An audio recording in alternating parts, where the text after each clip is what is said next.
see where to put this. Let me just set it here. Okay. Good afternoon.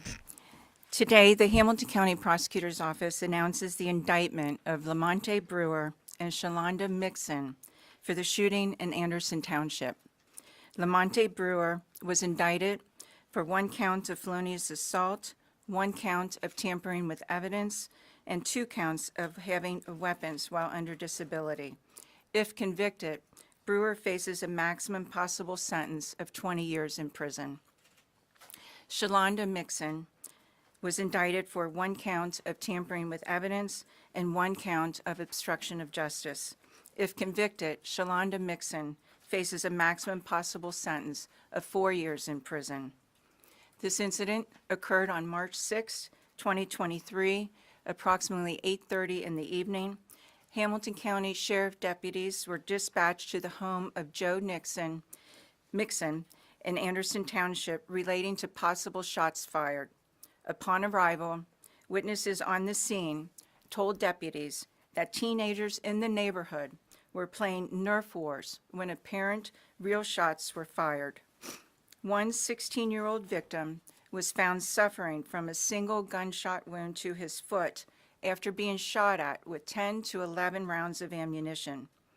The victim was Mixon's neighbor, playing Nerf Wars with a toy Nerf gun with his friends in his own yard when real gunfire started.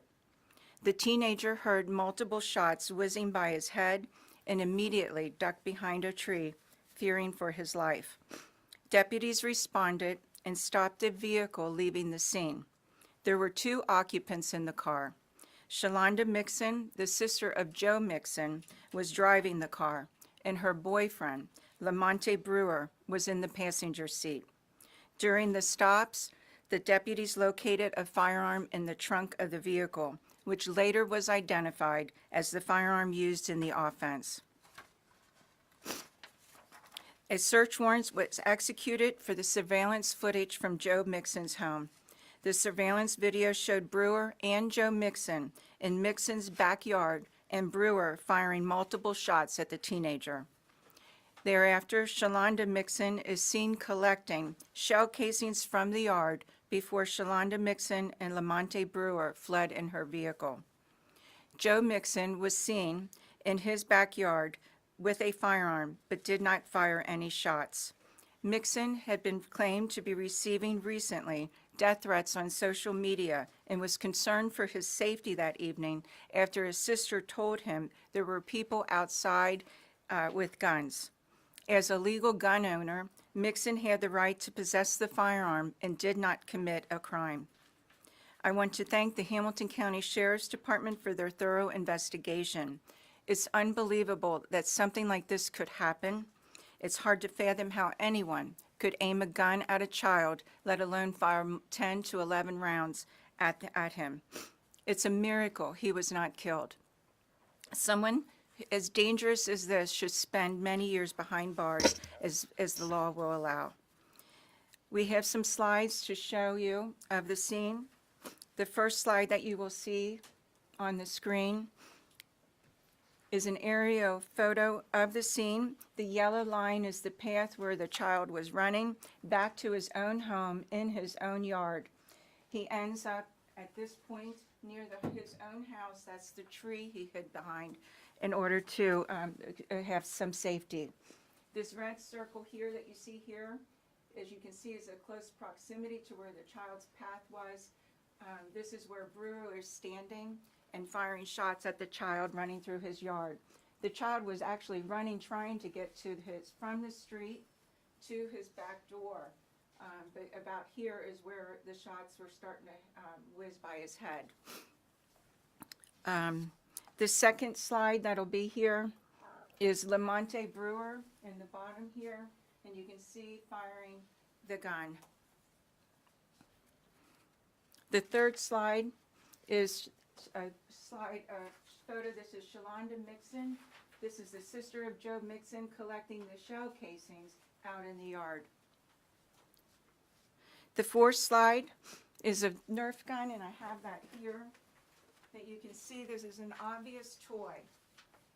This is what the child was carrying as he was running through the yard. You'll also see damage, which we believe a shot actually went through the gun and exited out to the side of the gun.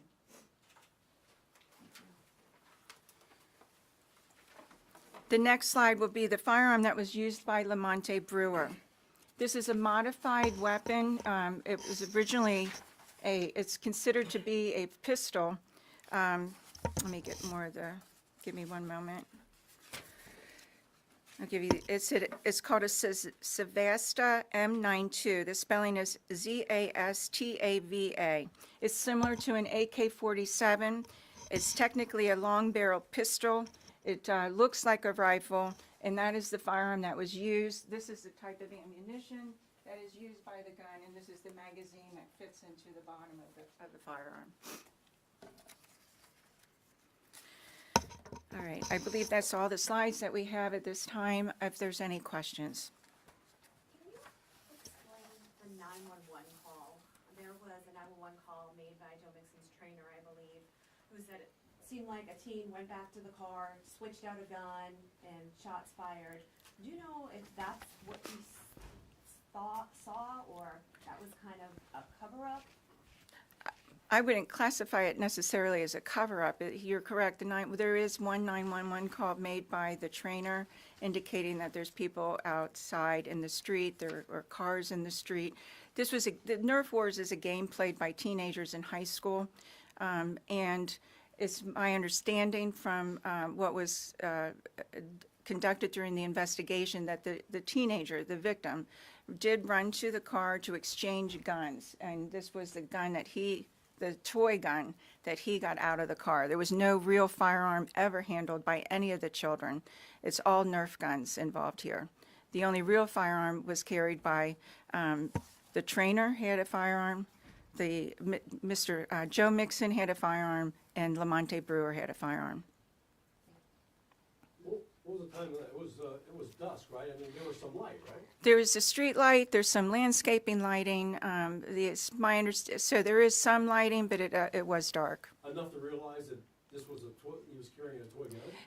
Is my belief that someone should have realized that these were toy guns. I mean, it's obvious, it was described as a triangle type gun that the victim was carrying.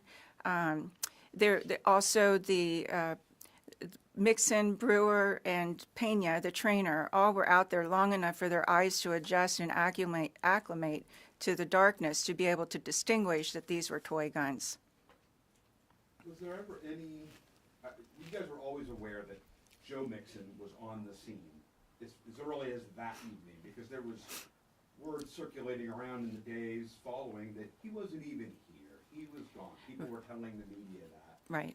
They didn't try to deceive police. I assume he was there and stayed there and didn't run. Mixon was present at the time of the shooting. Mixon acknowledges that he was present at the time of the shooting, and he also then left after the shooting. Did he speak to the county in terms of what were the conversations like between the county and Mr. Mixon regarding the incident? The conversations, Yes. he could cooperate to the extent of being questioned by law enforcement and gave a statement. Is he subject to anything criminally? There are no charges being filed against him. He did not commit a crime. What was his reaction? Can you tell us what his reaction was to a shooting, this incident at his house? I don't have that information as far as a reaction. I think it's an upsetting situation for everybody involved here. You think that shooter knew right when the child was struck? I'm sure the child probably was screaming, and there was. Did they think the shooter knew that he or she had a child? I don't know that answer, and I don't know if the child made any noise after being struck. He was quite scared, and so he hid behind a tree. He did go. Eventually, was able to get back in the house, but for a period of time, he stayed behind that tree for fear they would continue to shoot at him. He didn't know who was shooting at him either, or why. Have they been actually arrested, physically arrested? No, they have not. How many kids were involved in this game? There were a number of people. So Nerf Wars is very popular, and I think the community needs to understand that these are games being played by children using these types of Nerf guns. And it's done, many high schools are involved in it, not the schools themselves, but kids from different high schools put together teams of 5 or 6, and the goal is to continue to be the last man standing, so to speak, in the Nerf Wars, not being struck.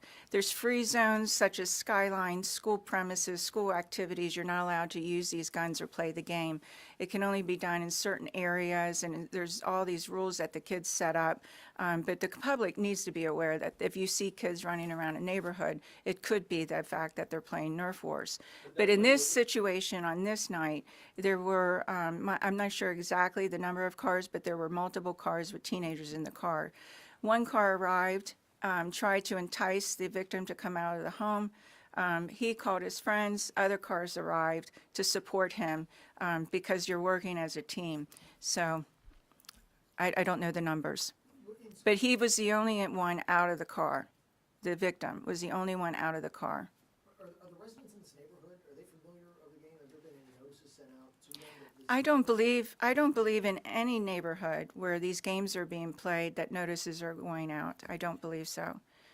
So it would be nice for the public to understand that the kids, it's a very popular game. It's been going on for several years. These kids are playing these games and they're using toy guns. And when Shalonda and Lamonte left in the car, was Joe Mixon still at the home the whole time? No, he left immediately in his own vehicle. How long after he left did he make it known that he was there and cooperate? He made it known he was there. One of his first phone calls was to someone from the Bengal security team. So he spoke immediately about his concerns to the Bengal security team.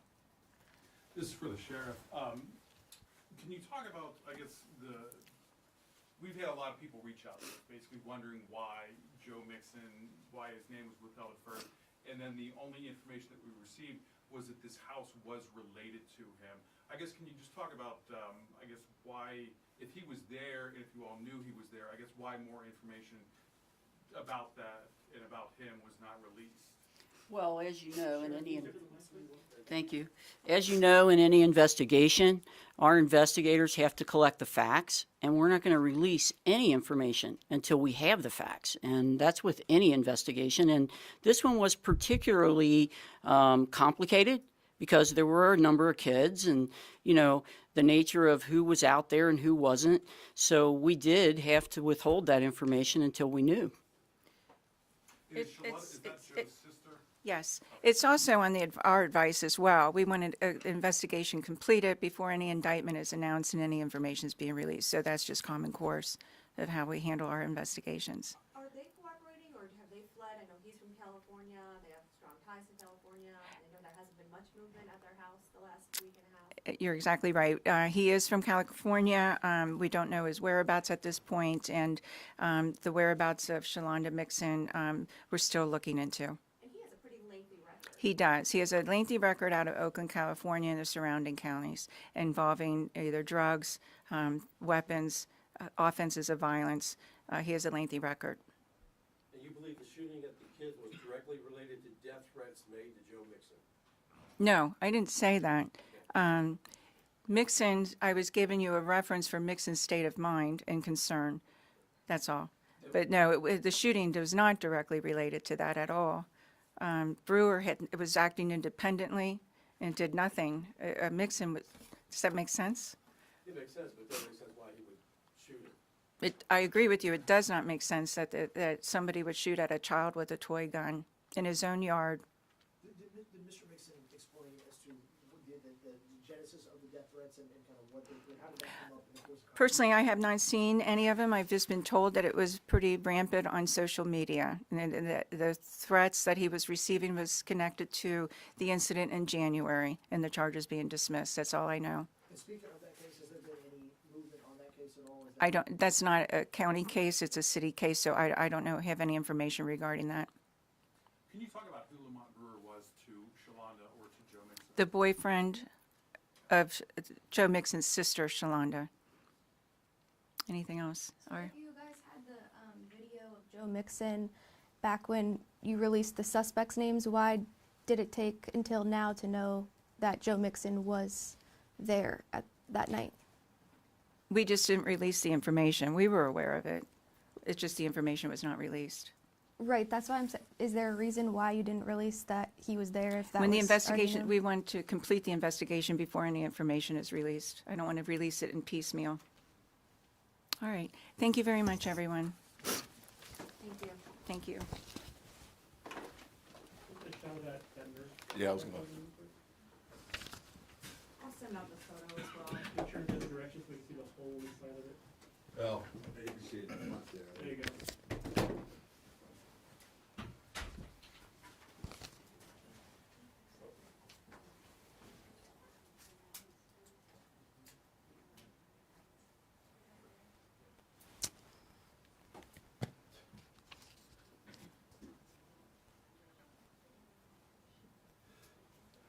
Can you lean that way? In